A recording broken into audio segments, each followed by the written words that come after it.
বৃষ্টির দিনে এইভাবে সন্ধ্যাবেলার জন্য ডিমের টেবিল খাওয়া যায়, তাহলে কিন্তু মন্দ যায় না।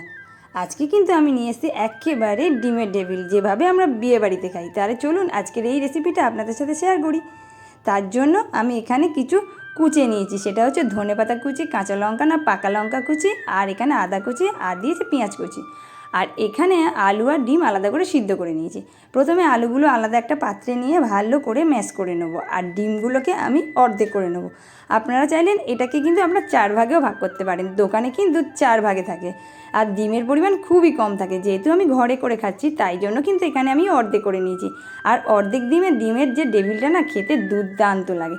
তো আমি এই জন্য সবগুলো ডিমগুলো আমি অর্ধেক করে নিয়েছি। আর তারপরে একটা ভাজা মশলা করতে হবে, সেখানে হচ্ছে জিরে, ধনে আর মৌরি আর গোটা গরম মশলা আর শুকনো লঙ্কা, সেগুলো সব শুকনো খোলায় অল্প একটু নেড়ে চেড়ে নিয়ে হালকা করে লাল লাল ভাব হয়ে এলে আর তখনই কিন্তু এটা তুলে নিয়ে আর আপনারা সিলে বা মিক্সিতে গুঁড়ো করে নিতে পারেন।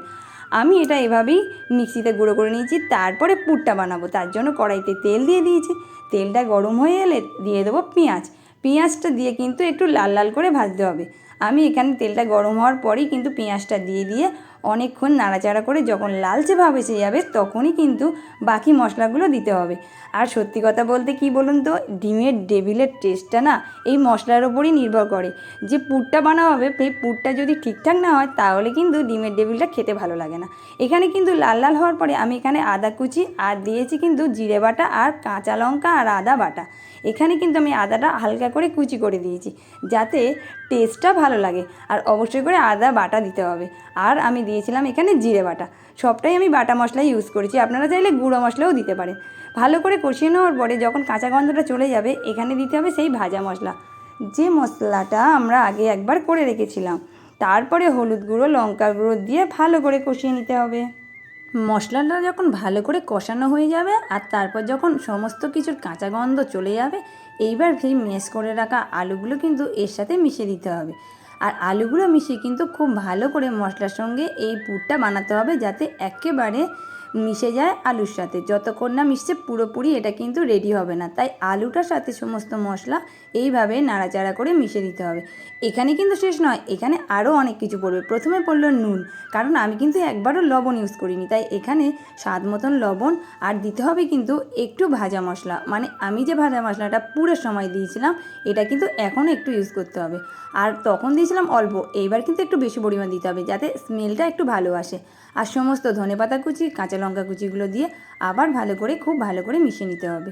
আর মেশানোর পরে একেবারে পুরটা যখন লালচে ভাব চলে আসবে, মানে সমস্ত মশলার সাথে আলুটা যখন খুব ভালো করে মিশে যাবে, ঠিক মনে হবে যেন একটু টাইট টাইট ভাব, তখনই কিন্তু জানবেন আলু মাখাটা হয়ে গেছে, মানে আলুর পুরটা। এবার নামানোর আগে আপনাকে অবশ্যই করে গরম মশলা গুঁড়ো দিতেই হবে।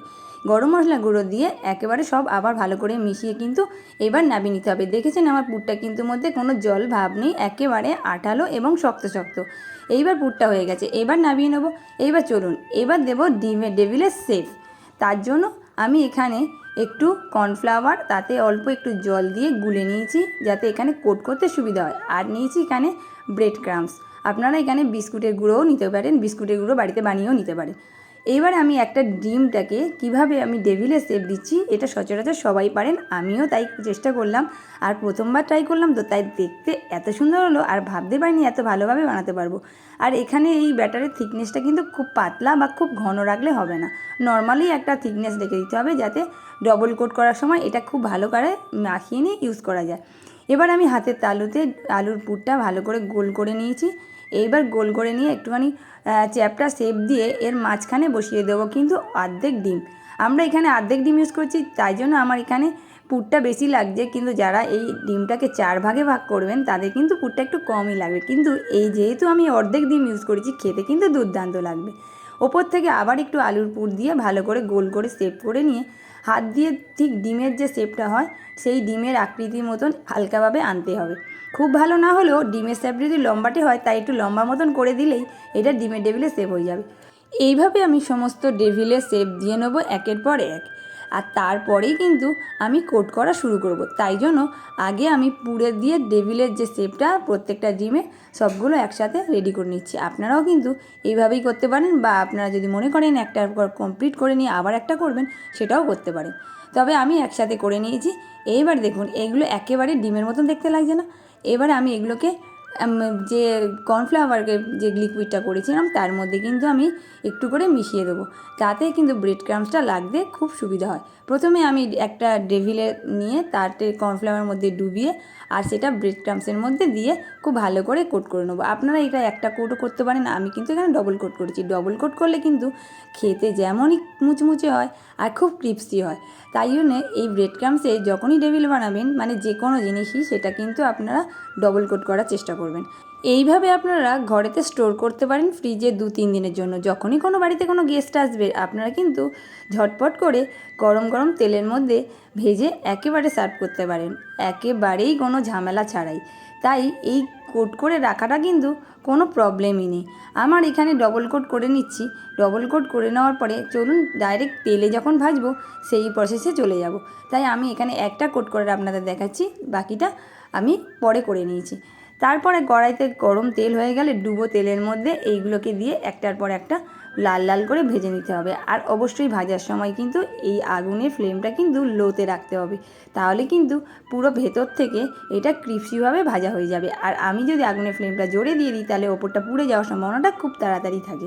তাই এটা অল্প আঁচে খুব সুন্দর করে ভাজলে না একেবারে শক্ত মুচমুচে এবং খেতে যেমনই টেস্টি, দেখতে কিন্তু অসাধারণ হয়। তাই এইটা সব পিঠটা ঘুরিয়ে ঘুরিয়ে লাল লাল করে এই ডেভিলের শেপটা ভেজে নিতে হবে। আর আমার ডেভিলের শেপটা ভাজার পর কেমন কালার হয়েছে দেখুন, ঠিক এই রকম। যেহেতু আমি এখানে শেপটা দিয়েছি ডিমের আকৃতি, তাই জন্য ঠিক অনেকটা ডিমের আকৃতি না এলেও একটু লম্বাটে হয়েছে। আপনারা কিন্তু যারা খুব ভালো শেপ দিতে পারেন তারা কিন্তু এটা ডিমের মতন করেই ফেলবেন। তো আমার এটা কেমন হয়েছে আমি তো জানি না, আপনারা কমেন্ট করে জানাবেন। আর আমার এটা খেতে কেমন হয়েছে সেটা তো আমিই বলতে পারবো, কিন্তু অসাধারণ হয়েছে। সত্যি কথা বলতে ডিমের ডেভিল আমরা বিয়েবাড়িতে খাই, বাড়িতে কিন্তু এভাবে একবার খেলে না মন ভরে যাবে।